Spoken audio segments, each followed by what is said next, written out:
हे दोस्तों, अगर आप एक विद्यार्थी हैं तो आपको किसी न किसी ने जरूर कहा होगा कि गीता में कहा गया है कि कर्म करते रहिए और फल की इच्छा मत कीजिए। आप में से अधिकांश इसका मतलब नहीं समझ पाते हैं, क्योंकि ये जो बात कही जाती है ये आधा श्लोक है। जैसा कि आप जानते हैं, गीता एक महत्वपूर्ण ग्रंथ है और इसमें बहुत सारे श्लोक हैं, लेकिन कई श्लोक ऐसे हैं जो विद्यार्थी जीवन को पूरी तरह बदल सकते हैं। और उनमें से एक श्लोक है चैप्टर 2 वर्स नंबर 47, यानी अध्याय 2 और 47वां श्लोक है, जो कि इस प्रकार है। कर्मण्यवाधिकारस्ते मां फलेषु कदाचन मां कर्म फल हेतु भूर्माते संगो अस्तव कर्मणि। It means you have right to perform your prescribed duties, but you are not entitled to the fruits of your actions. Never consider yourself to be result of your activities, nor to be attached to inaction. इसका मतलब ये है कि आपको अपने कर्तव्य करने का पूरा अधिकार है, लेकिन उस कर्तव्य का परिणाम क्या होगा, उसका फल क्या होगा, उसके ऊपर आपका कोई अधिकार नहीं है। और कभी भी जो भी आप कार्य करते हैं, कर्म करते हैं, उसका जो परिणाम आता है उसका कारण खुद को मत मानिए और कभी भी इन एक्शन से जुड़े मत रहिए। जब तक आपको ये पूरा समझ में नहीं आएगा तब तक आप समझेंगे कि कर्म करते रहिए और फल की इच्छा मत कीजिए। इसका मतलब ये हुआ कि कर्म करते रहना है, फल के बारे में नहीं सोचना है। इसका मतलब ये नहीं है। इसका मतलब है कि आप जब भी कभी आप कर्म करते हैं तो आपको अपने आप उसके परिणाम के बारे में हम सोचने लग जाते हैं। तो फिर भगवान कृष्ण ने ऐसा क्यों कहा कि जब आप कर्म करते हो तो फल की इच्छा मत करो। आप इसकी लास्ट लाइन देखिए, nor be attach to the inaction. इसका मतलब क्या है?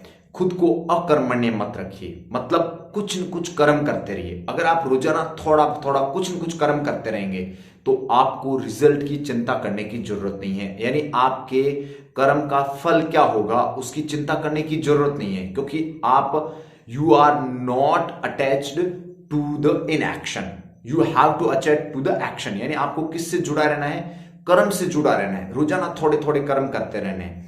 आपको इन एक्शन यानी अकर्मण्य नहीं होना है, अकर्म से नहीं जुड़ा रहना है। अगर आप अकर्म से जुड़े रहोगे तो आपको रिजल्ट की चिंता होगी, लेकिन अगर आप कर्म से जुड़े रहोगे, if you are attach to the action, अगर आप रोजाना कर्म से जुड़े रहेंगे तो आपका परिणाम ऑटोमेटिकली बेहतर होगा।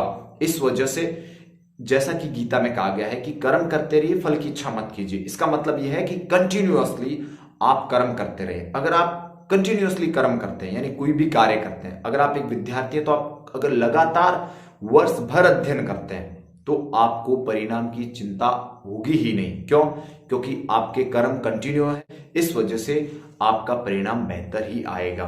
इसलिए गीता का ये जो श्लोक है, कर्मण्यवाधिकारस्ते मां फलेषु कदाचन मां कर्म फल हेतु भूर्माते संगो अस्तव कर्मणि, you have right to perform your prescribed duties, यानी तुम्हें अपना कर्म करने का पूरा अधिकार है। उसका रिजल्ट क्या होगा, उसका परिणाम क्या होगा, उसके बारे में सोचने की जरूरत नहीं है, क्योंकि लास्ट जो बात लिखी गई है, never consider yourself to be cause of the result of your activities nor to be attached to the inaction. यानी आप अकर्मण्य मत बनिए, कुछ न कुछ कर्म करते रहिए। अगर आप कुछ न कुछ कर्म करते रहेंगे तो आपको परिणाम की चिंता करने की जरूरत नहीं है। आपने बहुत सारे विद्यार्थियों को देखा होगा जो कभी भी परिणाम की चिंता नहीं करते हैं। उसका कारण क्या है? वो वर्ष भर किसी न किसी एक्टिविटी से अपना कर्म करते रहते हैं, अपने लक्ष्य की ओर बढ़ते रहते हैं, और जो असफल होते हैं वो परिणाम की चिंता करते हैं। क्यों? क्योंकि वो अकर्मण्य होते हैं। They are attached to in action, they are not attached to action.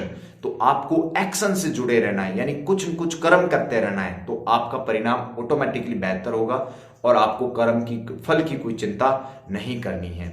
इसीलिए ये श्लोक विद्यार्थी जीवन के लिए बहुत महत्वपूर्ण है। आपको कैसा लगा जरूर बताइएगा। अगर पसंद आया तो वीडियो को लाइक, शेयर और कमेंट जरूर कीजिएगा। मिलते हैं आगे ऐसे ही किसी वीडियो के साथ। Thank you very much.